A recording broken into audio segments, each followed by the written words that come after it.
ஆனால் ஸ்கோடா ரேபிடுங்கண்ணா இது 2012 மாடல்னா second owner condition இருக்குது. ஸோ இந்த வண்டி வந்து பார்த்தீங்கன்னா 1,18,000 கிலோமீட்டர் வண்டி ஓடி இருக்குண்ணா. வண்டி க்ளீனாக இருக்கும், டென்ட் ஸ்க்ராச்சஸ் ரீப்ளேஸ்மெண்ட் அந்த மாதிரி எதுவுமே இல்லை. ஒரு ஆம்பிஷன் ப்ளஸ் வேரியண்ட்ண்ணா டீசலில். ஸோ ஒரு மிட் வேரியன்ட் வண்டி தாங்கண்ணா. ஸோ பாடியிலலாம் பாருங்கண்ணா ரொம்ப தெளிவாக இருக்கும். வண்டி எடுத்தால் எந்த ஒரு மேஜர் ஒர்க்கும் பார்க்க வேண்டாங்கண்ணா, அப்படியே இன்டீரியர் லைவாக பார்த்துருண்ணா.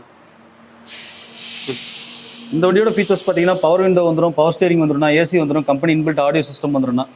சீட்வெல்லாம் நல்லா பிராண்டடாக போட்டிருப்பாங்க, எந்த ஒரு டேமேஜும் கிடையாதுண்ணா, க்ளீனாக இருக்கும். ஸோ நீங்கள் ரேப்பிடே சொல்லவே வேண்டாங்கண்ணா, பில் குவாலிட்டியே அடிச்சிக்கவே முடியாதுங்க, நம்ம ஜம்முன்னு இருக்கும். ஸோ ரேர் ஏசியும் வந்துருங்கண்ணா. இந்த லோகோ மட்டும்தான் மாறுது. ஆமாங்க, வென்டோ ரேப்பிடோ எல்லாம் ஒரே வண்டி தாங்கண்ணா. ஒரே தான். பில் குவாலிட்டி ரெண்டுமே பக்காவாக இருக்கும், ரெண்டுமே பர்ஃபார்மன்ஸ் அல்டிமேட்டாக இருக்கும், நல்ல மைலேஜும் கொடுக்குங்கண்ணா ரெண்டு வண்டி பொறுத்த வரைக்கும்.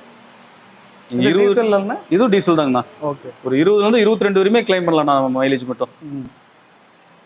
22லாம் கொடுத்தா நம்ம யூஸ் பண்ணிட்டு நம்மளுக்கு அந்த வாடகையெல்லாம் கணக்கு பண்ணாலும் அந்த காருக்கு நம்மளுக்கு தனியாக மிச்சமாயிரும். ஆமாங்க. எவ்வளோ எனக்கு 2012 மாடல் செகண்ட் ஓனர் கண்டிஷன் இருக்குன்னா, செடான் வண்டி, டீசல் வண்டிங்கன்னா வண்டி க்ளீனாக இருக்கும், எந்த ஒரு ஒர்க்கும் பார்க்க வேண்டாம். இந்த வண்டிக்கு நம்ம ஜெயம் காஸ்ட்ல வெறும் 3,15,000 கோட் பண்ணுறோன்னா, ஃபிக்ஸட் இல்லை, நேரில் வாங்க. இதுல இருந்து ஒரு சின்ன டிஃபரெண்ட்ல நெகோசியல் ஆப்ஷன் பண்ணி கொடுத்துடலாங்கண்ணா.